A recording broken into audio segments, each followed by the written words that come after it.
Devi temen aku, Dev kamu ingat kan cerita tentang Rani Kumalasari yang waktu itu meninggal di Cikuray 2009, yang hilang maksudnya bukan meninggal. Terus kayak ya Devi bilang gini, Devi temen aku bilang gini, iya ingat. Terus kamu yakin mau ngecamp di sini? Malah kayak aku sama Devi bilang gini ke teman-teman yang lain, temen aku yang berdua yang cowok ini, Sandi, Imam, gimana kalau misalkan kita lanjut ke pos 7, karena percuma kita ngecamp di sini juga udah penuh.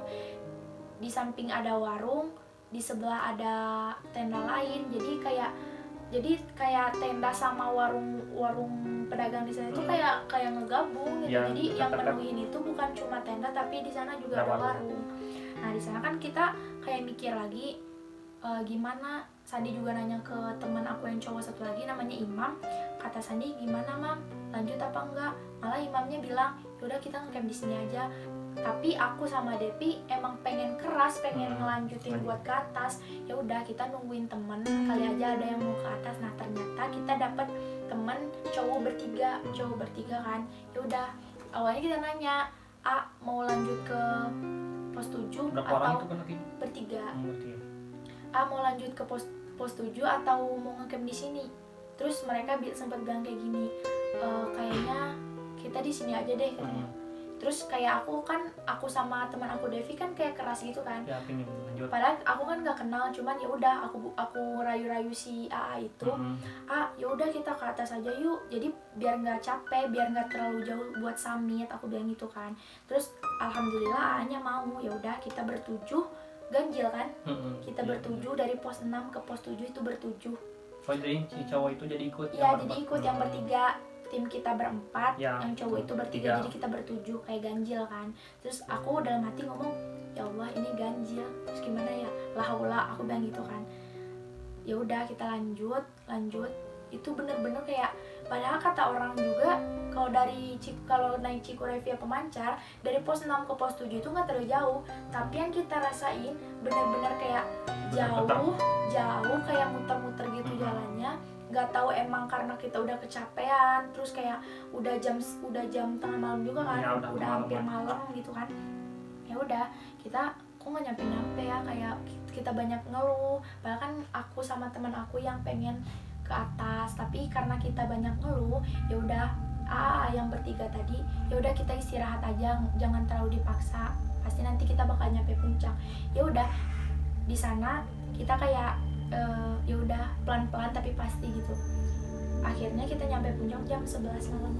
Jam 11 malam nyampe puncak. 11 malam? Iya jam 11 malam nyampe puncak, kita diriin tenda, kita ngecamp di sana. Jam 11 malam itu nggak langsung istirahat, masak dulu kan. Masak buat ngisi perut, sedangkan kita dari jam setengah 12, jadi berangkat dari pos warga jam 11 pagi, siang jam 11 siang, nyampe puncak jam 11 siang. Total kan 12 jam. Kita total jalan 12 normalnya jam. berapa jam? Normalnya biasanya cuma 8 jam. 8 jam? Iya, cepat 7 jam gitu, setahu aku gitu. Cuman kan karena kita jalan dari pos warga ke BC Pemancar kan jalan kaki, jadi otomatis memakan waktu, makan waktu lagi gitu. Ya udah, kita 12 jam perjalanan.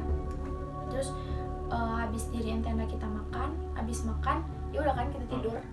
Emang kan nggak perlu summit karena kan kita ngecampnya di bawah puncak gitu kan. Summit juga paling 7 menit nyampe atas lah. Ya udah di sana kayak kita pas tidur kan, kita kan jadi teman aku cowok sama cowok, cewek sama cewek gitu kan. Aku sama Devi di tenda kita gitu. Jam setengah 2 subuh, Devi ngebangunin aku. Ya kenapa? Temenin, pengen buang air kecil. Ya udah di sana sebenarnya males kan, apalagi tau lah angin mountain itu gimana, kayak udah kayak ombak, udah kayak bunyi itu kayak udah kayak ombak gitu. Di sana sebenarnya males buat keluar SB, keluar tenda. Ya udah karena temen aku pengen buang air kecil, ya udah nggak apa-apa yuk. Udah kan temenin jam setengah dua kita nggak bisa tidur lagi, pas manggil teman yang berdua ini yang cowok, San, Imam, kalian tidur nggak? Nggak tidur, nggak bisa tidur dari tadi. Kenapa? Nggak tahu, nggak enak perasaannya, nggak enak katanya. Kenapa? Coba tidur biar besok pagi lebih fresh gitu kan buat ke puncak. Ya udah nanti juga tidur sendiri, dia bilang gitu. pas jam 1:30 itu kan kita masuk lagi ke tenda. Pas masuk tenda jam 2:30 kita belum tidur. Jam 2:30 tiba-tiba kayak di tenda tuh kayak ada yang keliling, cuman kayak besar gitu kan, Suaranya gimana? yang nggak ada suara, cuman kayak iya itu udah Hawanya kerasa. itu udah feeling sih pasti Bagas. Oh, Pas iya. lihat dari luar tenda, astagfirullahaladzim, itu bener-bener tinggi gede, kayak kan kalau di tenda kan ada bayangannya kan, apalagi kalau kita di tenda nyalain lampu gitu kan. Udah di sana kayak pi tidur nggak kenapa, lihat di luar. Pas teman aku kan kayak tidurnya kayak nyerong gitu kan, jadi mukanya arah ke tenda, ternyata si Bagas lagi ngejilat-jilatin tenda. Ngejilatin tenda, teman aku kaget kan, langsung teriak, semuanya pada bangun. Jadi kayak teman kita yang berdua di tenda sebelah bangun, kayak pendaki lain juga bangun, malah sempat ngomong gini, Mbak maaf jangan berisik, soalnya udah subuh, ini ada babi gitu kan. Ternyata dia ngelihat makanan, kayak bukan makanan sebenarnya, bungkus makanan bekas orang yang camp di sana. Pas kita udah aman, udah pergilah, intinya udah pergi, si babinya udah pergi, kita keluar tenda kan. Ternyata di sana dia ngacak-ngacak makanan tetangga, tapi si tetangga ini nggak tahu. Iya, si tetangga ini nggak tahu kalau makanannya dia acak-acak udah habis, terus kayak udah berantakan, semuanya berantakan. Ya udah, kita kan nggak masalah, itu kan bukan makanan kita gitu. Maksudnya kayak kenapa mereka lalai sampai naruh makanan di luar gitu. Ya udah, kita lanjut tidur. Jam 4:30 mungkin karena kita keluar tenda, anginnya lagi kencang, karena nemenin temen aku tadi buang air kan. Jam 4:30 kita kebangun lagi karena gejala hipo dua-duanya. Jadi aku sama teman aku yang cewek ini gejala hipo, malah kita sempet kayak sesak nafas, terus kayak semuanya kayak beku gitu. Terus kita gini kan, Dev, aku dingin, sama aku juga dingin, kaki aku udah kayak beku, tangan aku udah kayak ketusuk-tusuk, aku ngomong gitu kan ke teman aku. Ya udah, kata teman aku, mending kita bilang ke temen yang cowok temen yang berdua ini kan. Ya udah, aku panggil San, iya kenapa, kesini dulu, kita kedinginan, nggak kuat. Kan nggak mungkin kalau cowok masuk tenda cewek, nanti pasti pemikiran orang kan kita nggak tahu. Ya udah, kata Sandi gini, ya udah kalian berdua kesini aja, nggak mungkin kita masuk tenda cewek. Ya udah, kita kesana. Pas nyampe tenda si cowok, tiba-tiba badan kayak ngerasa, kita kan keluar, sedangkan di luar kan angin kencang.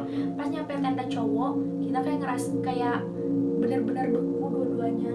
Dimulai dari kaki ditusuk-tusuk, terus sampai ke seluruh badan kayak beku, sampai kita sesak nafas itu kan pasti nangis kan. Jadi kita kayak nggak kuat lagi nahan sesak nafas, nggak tahu kenapa timbul air mata kayak nangis gitu kan. Terus malah teman-teman aku berusaha buat nggak panik, cuman siapa sih yang nggak panik, sedangkan kita posisi kayak gitu, kita juga kan cewek berdua di gunung lagi. Terus kayak mereka berusaha nggak panik, terus tarik nafas gini-gini, mereka bikinin teh, maksudnya kayak biar menetralisir suhu tubuh lah gitu.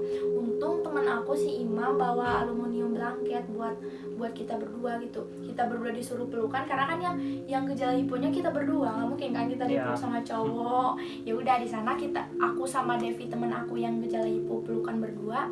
Di sana orang-orang lain pada samit, kayak mereka kayak nyemangitin gitu, kayak ayo bangkit gitu, nggak mungkin kayak gini terus, kan kita mau ke puncak gitu, kita kan mau ke puncak. Ya udah, di sana kayak udah mulai muncul matahari, kita baru bisa ke puncak karena kan emang kondisinya nggak memungkinkan buat naik. Kalau masakan kan pasti nanti imbasnya ke kita juga, ke teman-teman juga. Nah, di sana udah, itu bener-bener waktu Cikuray baru buka kan 2020 bulan Juni. Itu bener-bener rame banget kan, rame banget. Di atas udah kayak pasar, pokoknya itu puncak Cikuray udah kayak pasar. Itu lagi corona. Iya, pada itu lagi corona, baru buka gunungnya gitu. Udah, kita di puncak kan cuma sebentar.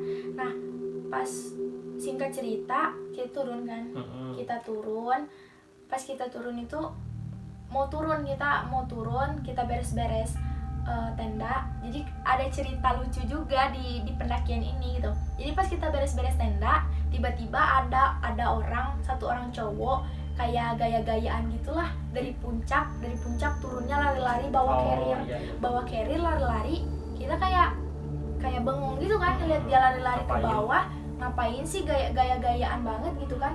pas aku ngomong ke teman aku banyak gaya, aku bilang gitu kan banyak gaya, nggak lama habis ngomong itu dia langsung ngegelinding ke bawah, jatuh dari atas lari-lari ke bawah tuh ngegelinding kayak udah kayak bulat aja gitu, kayak udah bulat ke bawah. Yang itu kan di sana kan ada pohon besar, kalau nggak ada pohon besar itu dia bakalan terus ke bawah. Akhirnya badannya nabrak ke pohon besar. Di sana kan banyak yang ngerumunin. Kata orang-orang kayak gini, makanya mas kalau misalkan turun jangan gaya-gayaan gitu. Terus ada juga yang nanya kayak gini, sakit nggak? Ya pasti sakit lah, tapi dia ngejawabnya gini, nggak sakit.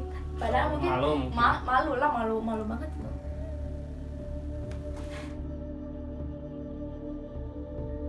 Mas, kalau ditanya sakit ya pasti sakit lah. Cuman yang jatuh itu ngejawabnya enggak kok, nggak sakit. Mungkin karena malu menyimpan rasa malunya, dia bilang nggak sakit. Padahal jelas-jelas dari atas ke bawah itu kan udah kayak ngegelinding gitu kan, nabrak pohon baru berhenti badannya. Ya mungkin itu ya pasti sakit gitu. Cuman karena ditanya sakit nggak mas, mungkin dia karena malu dia ngejawab nggak sakit, nggak apa-apa kok. Dia ngejawab nggak apa-apa kok. Ya udah karena malu. Iya, ya udah singkat cerita kita udah beres packing, udah mau turun. Pas kita turun nyampe lagi pos 6 kan, nyampe lagi pos 6 aku ngeliat lagi orang yang aku lihat, yang aku bilang pendaki lain, yang pakaian serba hitam. Itu aku ngelihatnya setelah aku buang air di pos 6. Buang air kecil. Jadi kan aku waktu kita turun, aku bilang ke teman-teman, aku pengen buang air kecil. Ya udah di pos 6 aja, nanti di bawah. Jam berapa itu jam masih pagi, masih jam setengah 10. Masih jam setengah 10. Pas aku buang air kecil di pos 6 itu kan di paling ujung gitu kan, dekat pondok. Di pos 6 itu kayak ada pondok lagi. Kalau bahasa Sundanya saung lah gitu. Kayak ada pondok. Nah, di pondok itu kan, di belakang pondok itu aku buang air kecilnya di belakang pondok. Pas aku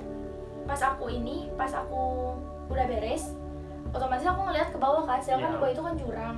Ngeliat ke bawah ada si orang itu di bawah jurang. Itu aku nggak tahu itu orang atau ya karena di bawah jurang. Iya, karena kan nggak mungkin gitu. Nggak masuk akal ada orang di bawah jurang. Terus kayak jalannya juga pelan, tapi dia jalannya arahnya ke sana. Kalau misalkan dia pengen naik dari jurang itu pasti arahnya ke aku kan, tapi dia arahnya lawan arah dari aku gitu. Terus aku kayak astagfirullahaladzim, itu bukannya kayak orang yang aku lihat di pos 2 menuju pos 3 pas maghrib. Terus aku mikirnya ya mungkin lah gitu kan, namanya juga gunung kan, setiap gunung pasti ada penghuninya, asal kita jangan ngeganggu dan jangan kayak sompral, karena kita kan bertamu ke rumah orang. Jadi menurut aku ya jangan seenaknya gitu, kalau misalkan kita bertamu ya harus jaga sikap. Mungkin ya aku mikirnya kayak oh itu mungkin yang kemarin aku lihat. Dan kalau itu pun orang nggak masuk akal, ada orang di bawah jurang dan jalannya juga berlawan arah dari aku gitu. Terus ya udah aku nggak bilang ke teman-teman kalau aku ketemu itu lagi. Waktu pas kita turun udah menuju turun itu udah aman kan. Cuman dari pos, mungkin setiap gunung juga sama, dari pos 1 ke base camp itu kan jauh. Pasti setiap gunung sama kan. Jadi emang dari setiap aku pendakian aku gitu, pas mau turunnya dari pos 1 ke base camp itu ngerasa jauh banget kan. Di sana aku udah kayak diputer-puter gitu. Padahal mungkin itu karena sugesti kita karena udah kecapean, terus pengen cepet-cepet turun. Jadi kita ngerasanya kita kayak diputer-puter, padahal enggak gitu. Ya udah di sana kan kita kayak pulang, karena pulangnya udah ngerasa jauh kan. Dari awal kan kita jalan di pos warga ke base camp, nggak mungkin kita udah capek, udah rasanya udah nyerah, udah gimana pengen merebahkan badan lah intinya. Nggak mungkin kita jalan lagi dari base camp ke pos warga. Ya udah kita di sana naik pick up dengan uang seadanya. Kita bener-bener bawa uang pulang tuh nggak bawa sama sekali, udah habis karena ke Bandung. Iya, karena kita naik pick up kan, pulangnya kita naik pick up, beli makanan, ya udah bawa uang, nggak bawa uang sama sekali buat pulang. 500 rupiah pun kita nggak bawa. Jadi menurut aku perjalanan waktu ke Cikuray benar-benar banyak pelajaran, dari mulai kesabaran, dari mulai kesabaran, terus kayak intinya kita kalau misalkan ngelihat yang kayak gitu ya itu mah menurut aku emang wajar lah ya, emang wajar karena kan di setiap gunung ada dan itu tempat mereka gitu. Kita sebagai tamu jangan pernah ngerasa kayak oh aku nyata mereka nggak ada gitu. Jangan sampai kita berpikiran kayak kita berbentuk, kita berwujud, sedangkan mereka kita bebas di mana aja kayak gitu. Jadi sedangkan mereka kita nggak pernah tahu gimana wujudnya.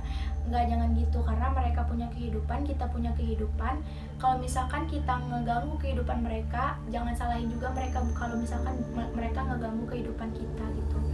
Jadi intinya kayak di perjalanan Ciguara ini benar-benar kayak ngajarin kesabaran, kayak ngajarin kita buat sopan santun di rumah orang gitu. Itu teh pendakian ke gunung berapa? Gunung ke berapa? Kalau buat di Jawa Barat pertama. Oh, sebelumnya kemana? Udah ke paling di Sumatera Barat, ke yang deket-deket doang. Oh, orang Padang ya? Iya.